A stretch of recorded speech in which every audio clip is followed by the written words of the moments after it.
My name is Amanda Graham, and I direct engagement at Carolina Performing Arts.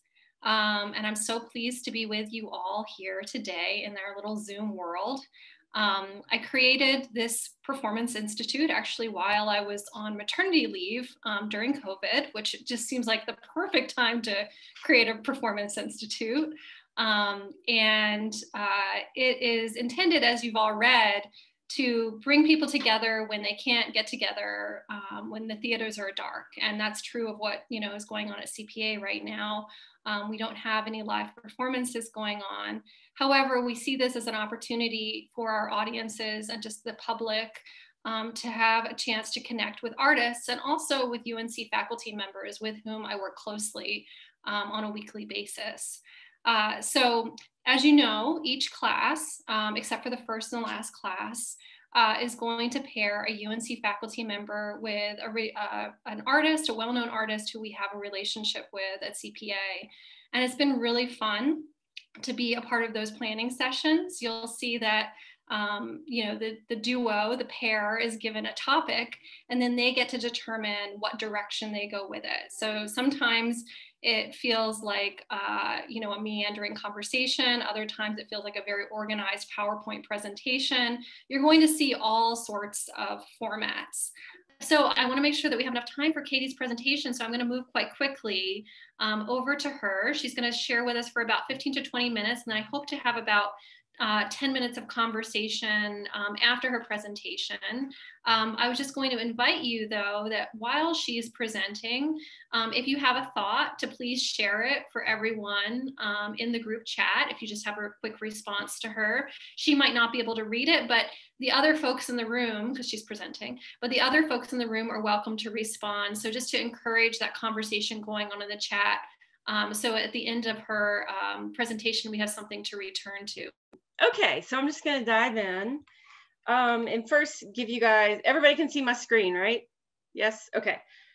I first wanted to just tell you a little bit about who we are. We are the Orange County Arts Commission. We are part of Orange County government, and I am part of the county manager's office. Our mission is to promote and strengthen the artistic and cultural development of our county. And we are the service agency essentially for the arts and the artists of Chapel Hill, Carrboro, and Hillsborough. So we have several roles. The one that everybody probably knows us most for is that of grantor. We are the designated county partner with the North Carolina Arts Council. Every county in North Carolina has a partner agency with the State Arts Council. And basically what that means is we get state designated funding that we then push out into the local arts community. We are a promoter of the arts community. We have a great website with featured stories and an arts directory, all sorts of things. We are on social media at OCNC Arts. We are an advocate and a supporter. We're the county partner with Arts North Carolina. And they are our advocacy, our statewide art advocacy organization for the arts in North Carolina. You might have heard recently about the $9.4 million that was designated by the state for arts recovery, and that is directly related to the advocacy efforts of Arts North Carolina. So if you're not a member, please consider joining. You can join either as an organization or as an individual. We're also a supporter, like I said. That role has definitely been magnified since COVID. We have a relief fund going. We are getting out more money. We're trying to, constantly email resources and information that our arts community is going to find helpful. We're somewhat of a program provider. One thing you'll learn in this presentation is that Orange County has a lot of people producing the arts. We have a lot of organizations. We have a lot of artists. So for us as the local arts, county agency, we're not trying to duplicate anybody's efforts. So the programs that we're involved in are either like triangle-wide partnerships or things that are kind of filling a gap in our community. we are funded by the occupancy tax. So there's a 6% tax that's charged whenever someone stays in a hotel room in Orange County. And half of that goes to the Chapel Hill Orange County Visitors Bureau.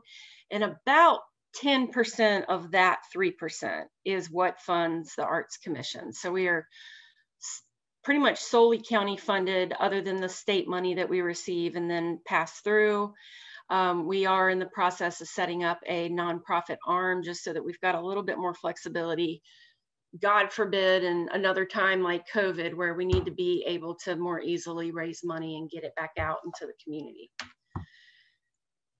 So this data that I'm going to present, it's important to note that this is as of 2015. It is a result of a nationwide survey that happens every 5 years called the Arts and Economic Prosperity Survey.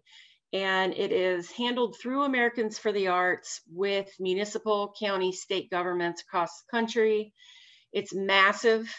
It takes place throughout the entire calendar year for the prior fiscal year. So like I said, this data took place, the survey collection took place in 2016 for data that took place in 2015. So basically what it looks at are two sets of surveys. We send out surveys to all of our nonprofit arts organizations or nonprofit organizations that do programming in the arts, and they have to fill out forms about all sorts of expenditures ranging from employment to taxes to utilities to get a gauge of how much they spend in the local community. And then the second half of that is audience surveys. For a full year, we canvass arts events and ask people to fill out these one-page surveys. I'm sure some of you were probably hit up at various events that you attended. And basically this survey is asking, you know, what did you spend money on tonight when you came to this performance at Memorial Hall? You probably went out to eat, maybe you hired a babysitter, maybe you're from out of town and you got a hotel room. So it's looking at all that other stuff that people spend money on when they go to an arts event.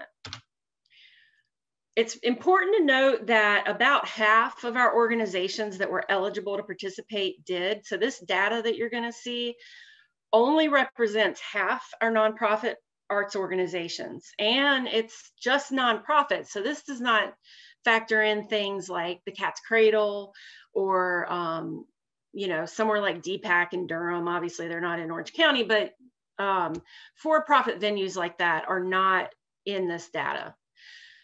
So we had about 82 organizations participate. We, at that time, had about 175 that could have. So the big number is $130.3 million in total spending every year in the Orange County arts community, in the Orange County community. The big number, the big chunk of that, this 93.6 million, is the money spent by the organizations. And those organizations are leveraging an additional almost $40 million in our local community through all those things I just mentioned, meals and gas and hotels. So basically, if we didn't have this yellow portion here, we would not have the blue either. So looking at what our organizations are spending, this is overwhelmingly Chapel Hill, and it's a little bit skewed because we do have UNC, but also, you know, we have the Arts and Sciences Foundation in Chapel Hill, which is technically an arts organization, but their annual budget is like $30-some million. So they're a big chunk of that big blue section you see here.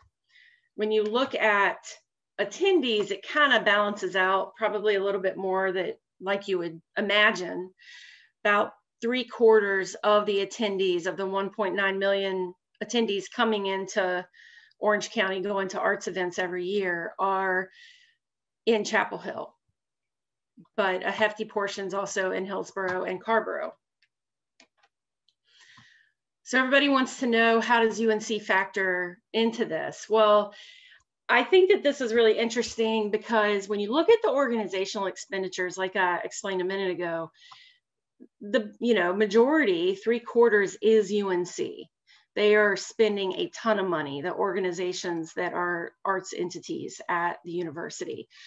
When you look at the attendance, though, it's a little less than half. That's still a massive amount of people that are attending UNC arts events, but it also is a testament to the fact that our arts community is not just UNC. We have a lot of organizations in this community that have nothing to do with UNC. We have a ton of festivals that have nothing to do with UNC. So, there's a lot going on other than UNC. So when you look at audiences spending, again, about 3/4 of that is in Chapel Hill, but they're also spending about $4 million a year in Carrboro and Hillsborough. So in Orange County, the average person spends $18.29 when they go to an arts event. And you can see, and that excludes the cost of admission. So your ticket purchase, your class fee, things like that should be already factored into the organizational data. So that's why that's not factored. You can see that it is actually significantly lower than the national average, which is $31.47 per person. And my completely unqualified theory is because of this circle right here, which is overnight lodging. When you look at Durham's data, when you look at Wake County's data, it's similar to ours. And I think that that is solely a product of where we live and where we're really lucky to live. We can go to Raleigh for a concert on Friday night and come home. We don't have to get a hotel room. In other communities, this circle is much, much larger. So it's still a lot of money that is being spent in our local community, but it's more, things like meals and souvenirs and things along those lines.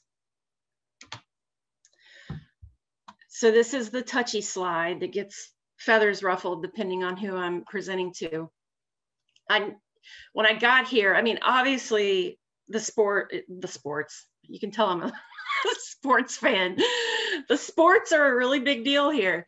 I get it. I do understand that, but I was curious, I assumed that somebody was also gathering the kind of data that we were gathering about the arts, about sports patrons, and they were. So I gathered the data from the National Association of Sports Commission's 2015 annual report, where they talk about how much money sports patrons spend. And it turns out that arts patrons spend about 10 times more than the average sports patron. And so I am not saying that this is an either or situation, but I think that there's room for both. And arts patrons need to be prioritized in addition to our sports patrons. So looking at our 3 municipalities and the economic impact, you can see in Chapel Hill, the organizational expenditures far outweigh the audience expenditures, but audiences are still spending about $29 million every year in our local community. When you look at Carrboro, it starts to balance out a little bit. The organizations and the audiences are spending about the same amount in the community. And when you look at Hillsborough, which I think Hillsborough is a really good example of a creative economy at work. You've got a very small number of organizations spending, about 1.6 million a year, but they are leveraging 3 times that in the audiences that they bring in. Probably Last Friday Art Walk and the Handmade Parade and all of these events that this small little number of organizations are doing. So looking at arts and government, I think this is one of the more important slides of my presentation because it shows, $5.3 million are generated for our local government every year. So when the arts industry is asking for public support, the local government entity itself is going to get that back in fees and taxes, but it's also the community as a whole is going to get that back as well in terms of spending. So 2 questions the audience survey asks: did you travel here specifically for this event? 93% said yes, which goes against some people's opinions that, you know, everybody comes here for sports and then they might decide to maybe go to a concert or something. And would you go to a different community to attend a similar event if it wasn't happening here? And again, 53% said yes. That's a product of where we live. If Orange County's not doing it, we're just going to go to Durham or, you know, any of the other surrounding communities to get our arts fix. Looking at our audiences, Orange County as a whole, as well as Chapel Hill and Carrboro, the majority of our arts audiences are coming from zip codes outside of Orange County. It's a slight majority, but a majority nonetheless. Again, when you look at Hillsborough, 61% are Orange County citizens, but almost 40% are people that do not live in Orange County, which I think for a town the size of Hillsborough to be drawing in that many non-town residents or, you know, non-county residents, I think that that's really impressive. So looking at employment, the AEP5 survey that all this data is from that I've been presenting, they look at how many jobs the arts industry generates. And I'll explain what generates means in this context. But it estimates that the industry generates 5,001 full-time equivalent jobs. And it puts about $105 million into resident household income every year. So the generate word, basically that means at an average arts event, let's use the example here of Memorial Hall. You've got all of your arts workers. You've got those of y'all that are, you know, on this meeting right now that work in the arts, but then you also have restaurants who have bumped up their wait staff to accommodate for a larger crowd because there's a concert going on. You've got the parking attendants, you've got babysitters, you've got people that do not work in the arts at all, but they are employed that night because there is an arts event going on. I also, though, look at a program called the Creative Vitality Suite that our State Arts Council uses to look at employment data based on federal employment numbers. So every employment industry in this country and every occupation is classified by a series of codes. And it's a very long code for every industry and every occupation. And typically just the first 4 or 5 digits are used to classify all of these jobs and industries into categories. But if you drill down further into these codes, many jobs check multiple boxes. And so when you do that with our employment here in Orange County, the creative sector ranks 4th in terms of our various industries. And so an example of that would be, for instance, a graphic designer at a bank.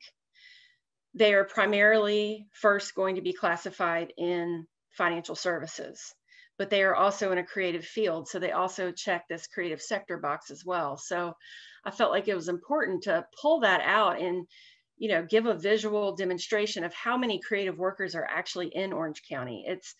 I was shocked at how many more it is, especially than education. That just kind of blew me away. So usually a big chunk of this presentation is our work to examine the areas of need within the arts community that we spent a lot of time researching when I first came on board about 4 years ago. And I just left this one slide in just to summarize, because it is related. All 3 of these needs are all related to each other, and they are all related to our creative economy. This little graphic on the right is basically what a healthy arts ecosystem looks like. You've got your local arts agency, which is typically your arts council, or in our case, it's us, the Arts Commission, in the center. They're usually kind of that nucleus. And then kind of supporting these other areas, you have enough space for the public and artists to create. You've got space for everyone to learn. You've got space for our artists to live affordably, and you've got space for our artists to work. And so those of you guys that are really involved in the arts community, you know exactly which one of these, which few of these actually are kind of lacking right now. And so we are working really hard to try to better the areas where our arts ecosystem are kind of broken. We are becoming a stronger local arts agency, a stronger service agency for the arts community. We are working to develop space for the arts. Like I mentioned at the beginning, I'm in the Eno Mill. We've opened up some artist studios and have a bunch of plans in the works for more affordable art space. And then access. Someone else mentioned how access to the arts is still unfortunately available to the people that have the financial means to access it. So, and all of these are related. If organizations had more space, they would be able to offer more scholarships. They'd be able to offer, complimentary tickets. So they're all kind of wrapped up together. If the local arts agency was a strong presence in the community, they would always be a voice at the table, so that when our community is rapidly growing and becoming more and more expensive and new construction's happening, somebody would be there to speak up and say, hey, we don't want to push out our creative community, because that's what makes this an interesting place to live. So they're all related to each other. So the big picture is that the arts is such a unique industry because of this ripple effect.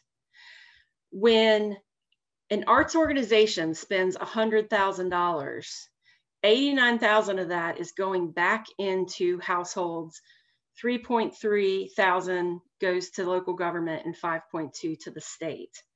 And for every 100,000 spent by arts audiences, 5.9 thousand is going into household income, 6,000 local government, and 6.1 to the state. So unlike other nonprofit industries, the arts, for every dollar that is invested in the arts, it is giving right back into the local community,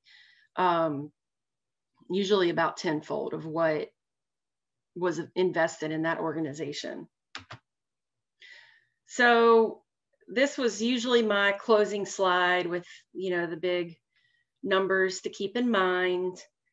I've unfortunately added this one, which is all dark and sad, because you all know that the arts have been impacted like nobody's business with COVID. So Americans for the Arts, again, pretty much from the get-go, started tracking the economic impact of COVID, and they have a